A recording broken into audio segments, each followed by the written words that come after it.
ये मैथ के कुछ ऐसे फॉर्मूले हैं जो हर कोई नहीं पता। घातांक के नियम, ये फॉर्मूले हैं हमारे घातांक के नियम। इसमें आपको ये घात वाले जो सवाल होते हैं, इसी प्रकार इस नियम के प्रकार हमारे ये फॉर्मूले हैं, जो इससे हमारे जो घात वाले क्वेश्चन होते हैं बिल्कुल इससे इजीली हमारे क्वेश्चन हो जाते हैं। ये क्वेश्चन, ये जो आपको रूल है, ये आपको याद करके चलना है। इससे हमारे जो भी घात वाले क्वेश्चन हैं वो हल्के हो जाएंगे और आसान हो जाएंगे।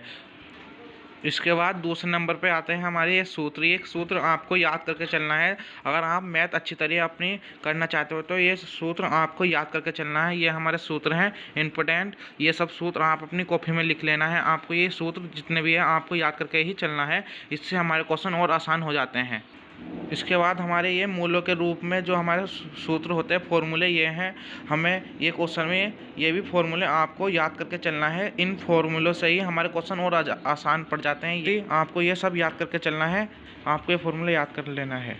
उसके बाद हमारे ये फॉर्मूले आते हैं लॉग वाले। जो ये क्वेश्चन होते हैं, ये क्वेश्चन जो मल्टीप्लाई में होते हैं उन्हें प्लस में लिख देते हैं। ये भी फॉर्मूले आपको याद करके चलना है अगर आप बढ़ा करके अपनी मैथ सीखना चाहते हो तो। ये कुछ ऐसी संख्याएं हैं जिससे आप इकाई का अंक निकाल सकते हो। जो आपसे कहा जाता है कि आप इनका लास्ट का इकाई का अंक निकालें, इनसे ही इकाई का अंक निकलता है। ये देख सकते हो, आपको ये एग्जाम्पल है। आपको ये इकाई का अंक देख लेना है, ये आपको याद कर लेना है। आपको इकाई का अंक, ये रूल है, ये सब आपको याद करके चलना है। आपको ये पढ़ लेना है। परिचय, लाभ, हानि, ये आपको लाभ हानि कर लेना है। आपको ये क्रय मूल्य, विक्रय मूल्य, प्रतिशत लाभ, ये आपको दो फॉर्मूले हैं, ये आपको फॉर्मूले याद कर लेना है। ये हमारा साधारण ब्याज तथा चक्रवृद्धि ब्याज, आपको ये सब यहाँ से ये पढ़ लेना है। आपको ये कॉपी में उतार के अपने ये पढ़ लेना है। यहाँ से आपको ये कॉपी कर लेना है सब। आपको ये फॉर्मूले हैं, मिश्र धन का है, चक्रवृद्धि ब्याज का, ये फॉर्मूले आपको याद करके चलना है। और ये भी आपको महत्वपूर्ण है। ये आप एक बार अपनी कॉपी में कॉपी कर लेना है। आपको एक बार इन्हें पढ़ लेना है। कॉपी करके आपको एक बार ये पढ़ के जरूर देखना। यहाँ आपका औसत आता है कि औसत के फॉर्मूले ये हैं।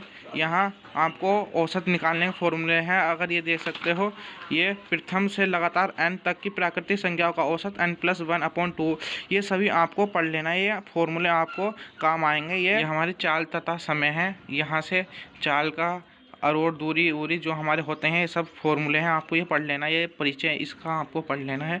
यहाँ से ये देख सकते हो, चाल, दूरी, यहाँ फॉर्मूले हैं। आपको ये एक बार पढ़ लेना है। ये आपके त्रिकोणमिति फलन आ जाते हैं। यहाँ से आपको त्रिकोणमिति फलन का परिचय है, अनुपात है, आपको ये एक बार पढ़ लेना है। यहाँ से ये फॉर्मूले हैं कुछ, ये याद कर लेना है। यहाँ से त्रिकोणमिति है, यहाँ से कुछ फॉर्मूले हैं, ये आपको याद करके चलना है। और आगे हम आपको बताते हैं। ये टेबल है कि साइन 0 का मान क्या होता है, ये आपको टेबल याद कर लेनी है पूरी। यहाँ से ये आपको याद कर लेना है। यहाँ ये फॉर्मूले हैं, ये आपको फॉर्मूले याद करना है कि साइन a+b का फॉर्मूला क्या होता है। ये सब फॉर्मूले आपको यहाँ से याद करके चलना है। दूसरे फॉर्मूले आ जाते हैं, ये फॉर्मूले आपको सब याद कर लेना है। यहाँ त्रिकोणमिति का सब फॉर्मूले मोस्ट है, ये आपको याद करके चलना है। यहाँ आपको उन्नयन कोण, अवनमन कोण आपको मिल जाएंगे। ये आपका परिचय है, आपको एक बार इन्हें पढ़ लेना। उन्नयन कोण, अवनमन कोण, ये क्लास, ये हमारा व्रत है। यहाँ व्रत के आप पढ़ लेना है। यहाँ पे आप देख सकते हो व्यास क्या होता है, चाप क्या होता है, व्रतखंड, ये सब आपको एक